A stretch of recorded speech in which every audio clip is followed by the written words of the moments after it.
Welcome to your MCQ अड्डा। दोस्तों, आज है 21 अगस्त 2024। तो आज की जितनी भी इम्पोर्टेंट खबरें हैं उन्हें इस सेशन में डिस्कस करेंगे। तो इस लेक्चर को ध्यान से देखिएगा। ये रहा आपका पहला क्वेश्चन। हाल ही में केंद्रीय मंत्री जेपी नड्डा ने प्रथम नीति निर्माता फोरम का शुभारंभ किस स्थान पर किया है? तो इसका शुभारंभ नई दिल्ली में किया गया है। इसकी डिटेल देखें।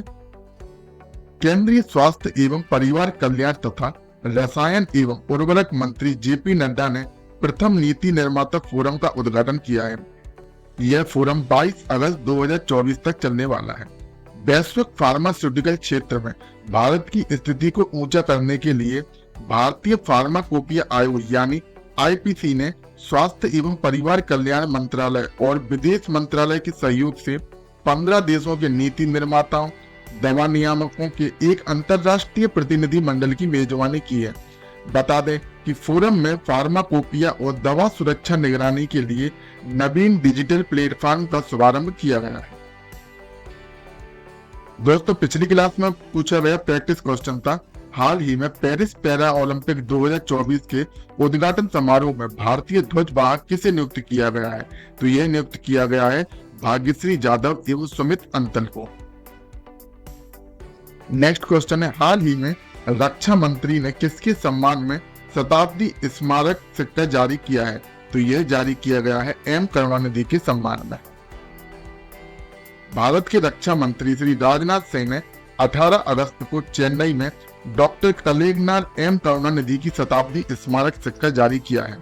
इस अवसर पर बोलते हुए मंत्री ने दिवंगत नेता को श्रद्धांजलि अर्पित की और उन्हें भारतीय राजनीति के प्रतीक के रूप में वर्णित किया है। जैसा कि आपको चित्र में दिख रहा हो, यह सिक्का जारी किया गया है।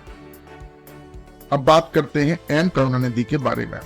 मुथुवेल करुणानिधि एक भारतीय लेखक और राजनीतिज्ञ थे जिन्होंने 1969 और 2011 के बीच अपने 5 कार्यकालों में लगभग 2 दशकों तक तमिलनाडु के मुख्यमंत्री के रूप में कार्य किया था। नेक्स्ट क्वेश्चन है, हाल ही में राष्ट्रीय भू विज्ञान पुरस्कार की स्थापना किस मंत्रालय के द्वारा की गई है? तो यह स्थापना खान मंत्रालय के द्वारा की गई है। राष्ट्रपति द्रौपदी मुर्मू ने 20 अगस्त 2024 को राष्ट्रपति भवन सांस्कृतिक केंद्र में आयोजित एक समारोह में राष्ट्रीय भू विज्ञान पुरस्कार 2023 प्रदान किए। राष्ट्रीय भू विज्ञान पुरस्कार की स्थापना भारत के खान मंत्रालय के द्वारा की गई है, जिसका उद्देश्य भू विज्ञान के विभिन्न क्षेत्रों में असाधारण उपलब्धियों और योगदान के लिए व्यक्तियों और टीमों को सम्मानित करना है। नेक्स्ट क्वेश्चन है, हाल ही में किस देश ने भारत को 1000 मेगावाट बिजली निर्यात करने का निर्णय लिया है? तो यह निर्णय नेपाल के द्वारा लिया गया है। नेपाल भारत को लगभग 1000 मेगावाट बिजली का निर्यात करेगा। भारत के विदेश मंत्री एस जयशंकर ने 19 अगस्त को नई दिल्ली में अपने नेपाली समकक्ष आरजू राणा देवगा से मुलाकात की। बता दें कि देवगा पदभार संभालने के बाद अपनी पहली आधिकारिक विदेश यात्रा के तहत रविवार को भारत की 5 दिवसीय यात्रा शुरू की है। नेक्स्ट क्वेश्चन है, हाल ही में किस देश ने 5 स्थानों पर 11 नए परमाणु रिएक्टरों के लिए 31 अरब डॉलर की मंजूरी दी है? तो यह दी है चीन के द्वारा। चीन ने 5 स्थानों पर 11 नए परमाणु रिएक्टरों के निर्माण को मंजूरी दे दी है, जिसमें कुल निवेश लगभग 220 बिलियन युआन या 31 मिलियन डॉलर है। सरकार कार्बन उत्सर्जन को कम करने के लिए परमाणु ऊर्जा पर अपनी निर्भरता बढ़ा रही है।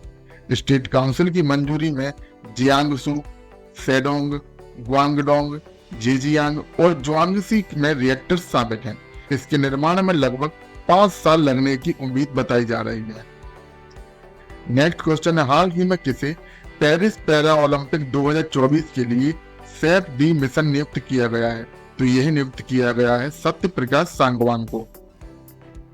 भारतीय पैरा ओलंपिक समिति यानी पीसीआई ने आगामी पैरा ओलंपिक के लिए भारतीय दल के नेतृत्व के संबंध में एक महत्वपूर्ण घोषणा की है, जिसमें पीसीआई के उपाध्यक्ष सत्य प्रकाश सांगवान को भारतीय दल का सेफ डी गार्ड यानी सीडीएम नियुक्त किया गया है। सेफ डी मिशन के रूप में अपनी भूमिका निभाने के अलावा सांगवान वर्तमान में भारतीय पैरा ओलंपिक समिति के उपाध्यक्ष का पद भी संभाल रहे हैं। नेक्स्ट क्वेश्चन है, हाल ही में सद्भावना दिवस किस तिथि को मनाया जाता है? तो यह दिवस 20 अगस्त को मनाया जाता है। राजीव गांधी की जयंती को प्रत्येक वर्ष सद्भावना दिवस के रूप में मनाया जाता है। यह एक समृद्ध, एकजुट और शांतिपूर्ण भारत के दृष्टिकोण की याद दिलाता है। बता दें कि राजीव गांधी भारत के सबसे युवा प्रधानमंत्री थे। वे शासन के प्रति अपने अभिनव और खुले विचार वाले दृष्टिकोण के लिए जाने जाते थे। सद्भावना दिवस पहली बार 20 अगस्त 1992 को मनाया गया था। बता दें कि 1984 में इंदिरा गांधी की हत्या के बाद राजीव गांधी भारत के प्रधानमंत्री बने थे। सद्भावना दिवस शांति और सद्भाव को बढ़ावा देने के उद्देश्य से कई गतिविधियों के साथ मनाया जाता है। नेक्स्ट क्वेश्चन है, हाल ही में किसे लगातार दूसरे वर्ष के लिए शीर्ष केंद्रीय बैंकर के रूप में चुना गया है? तो यह चुना गया है शशिकांत दास को। भारतीय रिजर्व बैंक यानी आरबीआई के गवर्नर शशिकांत दास को अमेरिका स्थित ग्लोबल फाइनेंस पत्रिका के द्वारा लगातार दूसरे वर्ष वैश्विक स्तर पर शीर्ष केंद्रीय बैंकर के रूप में मान्यता दी गई है। उन्हें प्रतिष्ठित global finance central bank report card 2024 में A+ ग्रेड दिया गया है। बता दें कि रैंकिंग A से F तक के ग्रेड स्केल के आधार पर निर्धारित की जाती है, जो मुद्रास्फीति नियंत्रण, आर्थिक विकास लक्ष्य, मुद्रा स्थिरता और ब्याज दर प्रबंधन जैसे प्रमुख क्षेत्रों में प्रदर्शन का आकलन करती है। बता दें कि A उत्कृष्ट प्रदर्शन को दर्शाता है, जबकि F पूर्ण विफलता को दर्शाता है। ग्लोबल फाइनेंस पत्रिका द्वारा 1994 से हर साल प्रकाशित होने वाले सेंट्रल बैंकर रिपोर्ट कार्ड में यूरोपीय संघ और पश्चिमी अफ्रीकी राज्यों जैसे क्षेत्रों सहित लगभग 100 देशों, क्षेत्रों और जिलों के केंद्रीय बैंक गवर्नरों को ग्रेड दिया जाता है। नेक्स्ट क्वेश्चन है, हाल ही में किस देश ने 1 जनवरी 2025 से अनिवार्य सैन्य सेवा को फिर से शुरू करने का निर्णय लिया है? तो यह निर्णय क्रोएशिया के द्वारा लिया गया है। क्रोएशिया 2 महीने की अनिवार्य सेवा को फिर से शुरू करने जा रहा है। यूक्रेन के खिलाफ रूसी आक्रमण के बाद यूरोप में बड़े तनाव के बीच यह कदम उठाया गया है। यह निर्णय सैन्य सेवा की वापसी का प्रतीक है, जिसे 2008 में निलंबित कर दिया गया था। बता दें कि क्रोएशिया के सशस्त्र बलों का आधुनिकीकरण सहयोगियों और नाटो नेतृत्व के साथ हुए समझौते के अनुसार किया जाएगा। दोस्तों, आज की क्लास का अंतिम क्वेश्चन है, हाल ही में किस राज्य की सरकार ने मुख्यमंत्री बाल पौष्टिक आहार योजना प्रारंभ की है? तो यह योजना हिमाचल प्रदेश द्वारा लॉन्च की गई है। हिमाचल प्रदेश के मुख्यमंत्री सुखविंदर सिंह सुक्खू ने सरकारी स्कूलों में बच्चों को पौष्टिक भोजन उपलब्ध कराने के लिए मुख्यमंत्री बाल पौष्टिक आहार योजना प्रारंभ की है। इस योजना का उद्देश्य सरकारी स्कूलों के बच्चों को पौष्टिक भोजन उपलब्ध कराना है। इस योजना के तहत छात्रों को सप्ताह में 1 दिन उबले अंडे या फल प्रदान किए जाएंगे। इस योजना के तहत 15,181 स्कूलों में नर्सरी से क्लास 8 तक के बच्चों को कवर किया जाएगा। इसमें लगभग 5,34,000 बच्चों को लाभ मिलने की उम्मीद है। इस योजना के लिए राज्य सरकार ने 12.75 करोड़ रुपए आवंटित किए हैं।